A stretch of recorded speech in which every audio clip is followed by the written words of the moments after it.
अगर इस वीडियो को देखने के बाद भी आपने चैनल सब्सक्राइब नहीं किया तो भाई अब नंगा नाच मैं नहीं कर सकता। I am sorry, बाबू।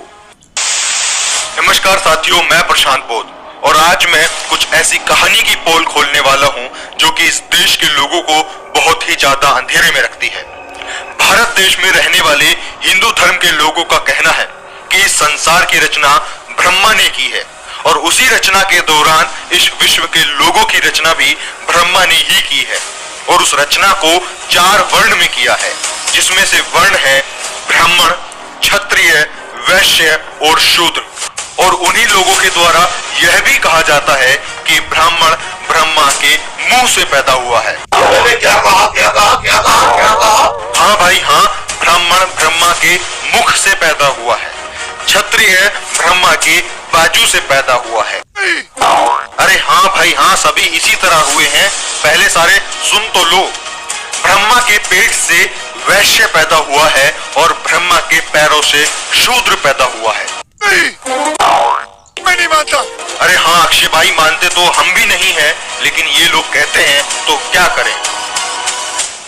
अब यह बातें सुनकर आपको कैसा लगा मुझे नहीं पता, लेकिन जब एक विज्ञान सब्जेक्ट का बच्चा ऐसी बातों को सुनता है तो उसका एक ही रिएक्शन होता है।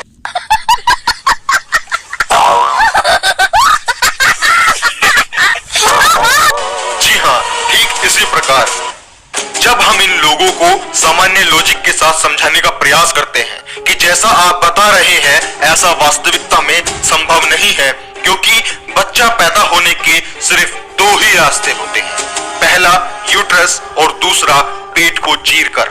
ऐसे लॉजिक सुनकर भक्तों का एक ही रिएक्शन होता है,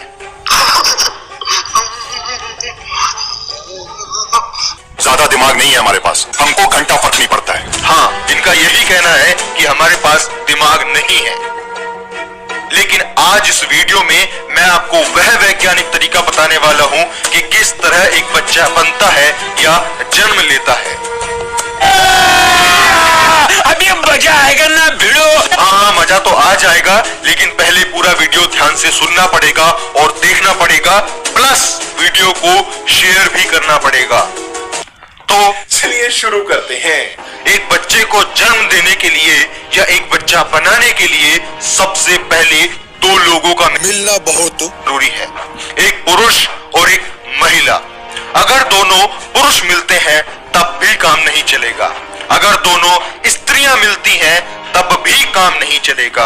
काम सिर्फ तभी चलेगा जब एक स्त्री और एक पुरुष मिलेगा। मिलेगा मतलब समझ रहे हो? समझ रहे हो ना? वह एक शारीरिक प्रक्रिया होती है जिसे हिंदी में संभोग और इंग्लिश में सेक्स कहते हैं। उसके बाद फिर आंतरिक प्रक्रिया शुरू होने लग जाती है। उसके बाद जो इंसान का वीर्य होता है वह महिला के यूट्रस में जाता है। उसके बाद यह जो आप देख रहे हैं, ये क्या है भक्तों? ये तो केचुआ है। अबे ये केचुआ नहीं है, ये स्पर्म सेल है। स्पर्म की एक बूंद में सैकड़ों स्पर्म सेल होते हैं। यह इसी तरीके से बहुत सारे निकलते हैं और महिला की ओवरी तक जाने की रेस लगाते हैं। महिला की ओवरी, जिसे हम अंडाणु भी कह सकते हैं, ओवरी में एक स्पर्म सेल एंटर कर जाता है। एक ही केचुआ नहीं, मतलब एक ही स्पर्म सेल वहां जाकर मिलता है। जैसे बाहर वह पति और पत्नी मिले थे, उसके बाद जो ये आप क्रोमोसोम्स देख रहे हैं, इन्हीं से स्पर्म सेल की मुलाकात होती है। उसके बाद यह दोनों लोग आपस में मिलकर फर्टिलाइजेशन करते हैं। उसके बाद एक सेल क्रिएट होती है और उसे जाइगोट कहते हैं। अब यह सेल धीरे धीरे बढ़ती रहती है, अपने आप को मल्टीप्लिकेट करती रहती है। 2 से 4, 4 से 8, 8 से 16।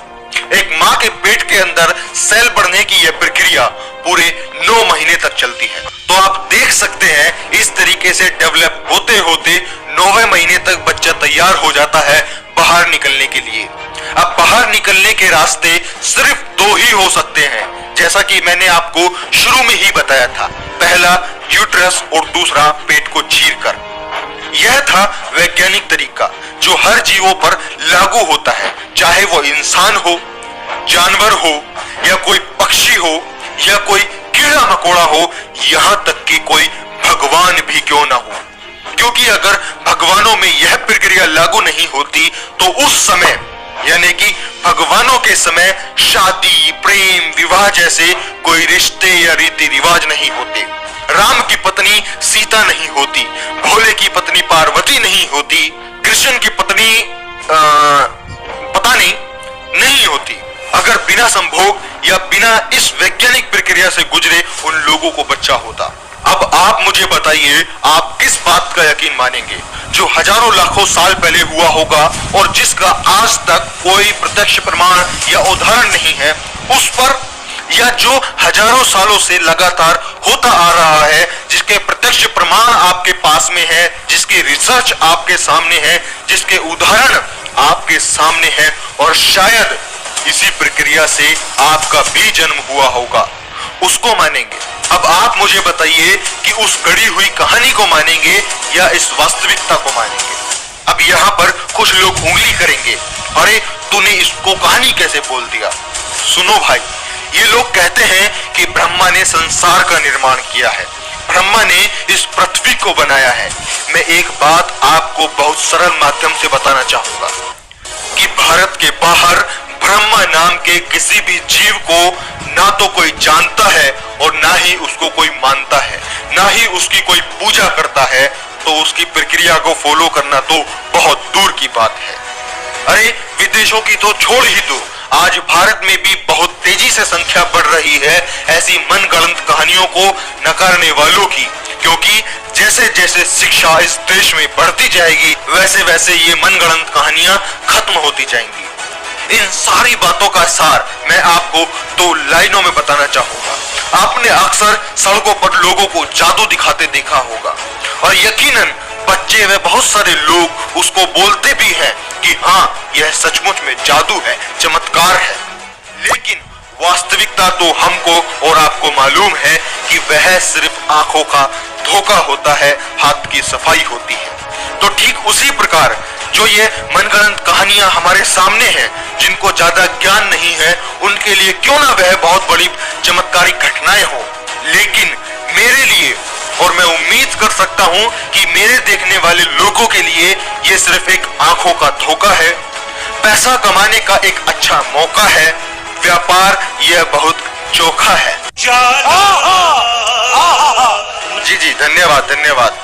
तो बस मैं इस वीडियो के माध्यम से आपको यही बताना चाहता था कि मनगढ़ंत कहानियों पर विश्वास करना, उन्हें फैलाना और उन कहानियों को सुनकर उनको बहुत चमत्कारिक शक्ति या देवता मानकर पूजना बंद कर दीजिए और इस अपने बच्चों को वैज्ञानिक मानसिकता देने का काम कीजिए।